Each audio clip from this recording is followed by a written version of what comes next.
what God wants to do with a broken woman or man. Much has been said about this woman, John chapter 4. She, like many women today, think that there's a certain man who will meet all their needs. And so she became the Liz Taylor of the New Testament, looking for the perfect man. If you can just meet that one man, he will fill my life and give me everything I want. Men and women alike are looking for quick fix and simple solutions for their loneliness and lack of self-esteem. David McCaslin tells about a woman whose car was stalled at an intersection. The hood was up and she flagged McCaslin down to help. "I can't get it started," she said, "but if you jiggle the wire on the battery, I think it will work." Miss Caslin grabbed the positive battery cable and it came off his hand. Definitely the cable was too loose. The terminal needed to be tightened up. He told her, "I can fix it if you have some tools." "My husband says to just jiggle the wire," she said. "It always works. Why don't you just try that?" Miss Caslin paused for a moment, wondering why her husband didn't ride around town with her so he would be available when the wire needed jiggling. Finally, he said, "Ma'am, if I jiggle the wire, you're going to need someone else to do it every time you shut the engine off. If you give me 2 minutes and a wrench, we can solve the problem and you can forget all about it." Reluctantly, she fumbled under the front seat and then extended a crescent wrench through the window of the old car, and he tightened the battery terminal. It occurred to Miss Caslin how many times he had tried in his own life to get a quick fix from God. "I have this problem, Lord, and if you'll just jiggle the wire, things will be okay. I'm just in too big of a hurry, so let's get me going the quickest way possible." God doesn't want to jiggle our wires, but to reconnect us. If you haven't made a conscious decision to follow God, you don't follow Him.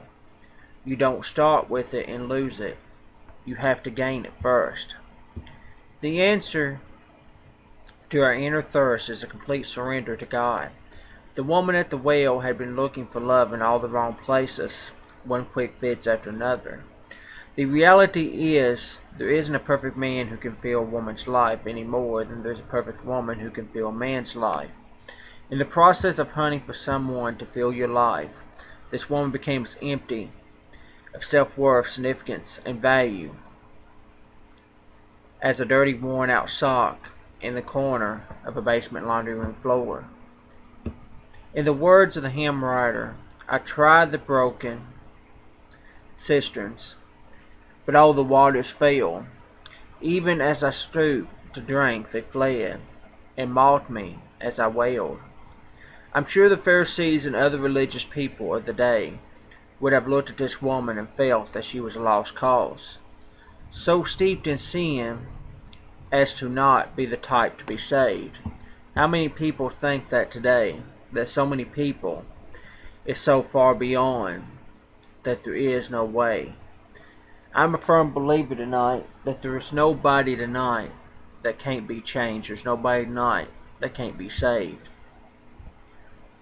If you talk to them long enough, if you witness to them long enough, that hardened heart can be made soft again and ready for what God has in store for them. You know, the devil is a liar and a thief and the author of confusion tonight, and he wants everyone not to serve the Lord because he's afraid of what you can do, because the devil knows the power that we each and every have, and he'll try any way to stop us.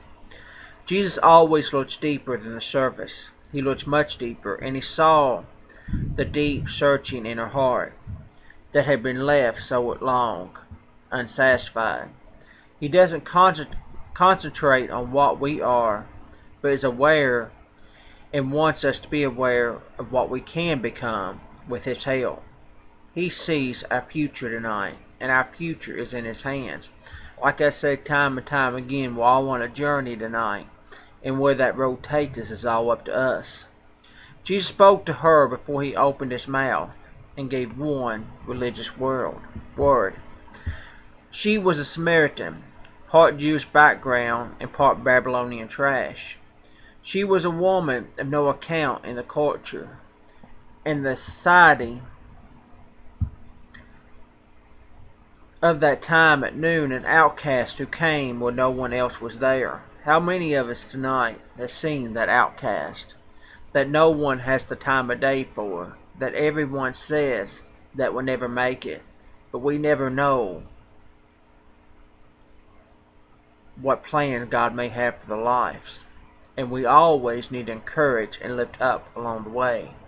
Sure, there might be people that seems like they just go in and out of church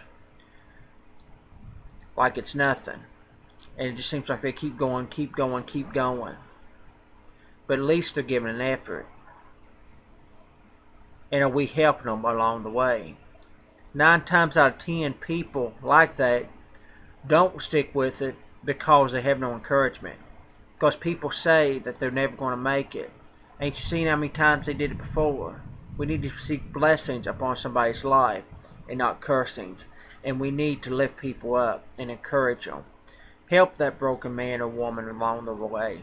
Help those that's been shattered with their dreams. You know, there was a time in my life that I once had it all, but I come to a breaking point, and I was a broken man. But God mended me again. If I would have listened to some people, I would never be where I'm at today. But I think God did have some that encouraged me along the way, and that's what we need. We need encouragement along the way. When he took the water and drank it, he spoke the most powerful words of all. Before he said another word, the stranger had a tremendous amount. The stranger has said a tremendous amount. He has said you're not worthless. That's what God's telling you today. You're not worthless. Don't accept the titles people put upon you. Don't accept the things people try to tell you that you are. Because in God's eyes you're something. And God sees your potential. God sees past your present tense. God sees past your past. God sees past your upbringings. God saw past everything, every obstacle that you ever faced in life. Don't think of them as stumbling blocks to get you to quit doing what God wants you to do. But think of them as building blocks tonight. Building to your future. He said you are someone who can help me. That's what God is telling you tonight. You're someone who can help them. You're someone that can deliver a message to the broken out there tonight. We go through things in our life. Why? Because of our testimonies. The Bible says we're overcomers of our testimonies.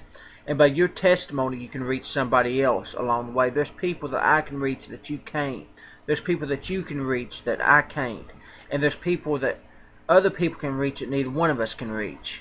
That's why there's so many ministers. That's why there's so many teachers. That's why there's so many evangelists. That's why there's so many pastors. That's why there's so many singers. That's why there's so many groups. Because we're overcomers of our testimonies. He said that you are worth talking to. He says you're worth the time to talk to tonight. I know I'm talking to somebody tonight.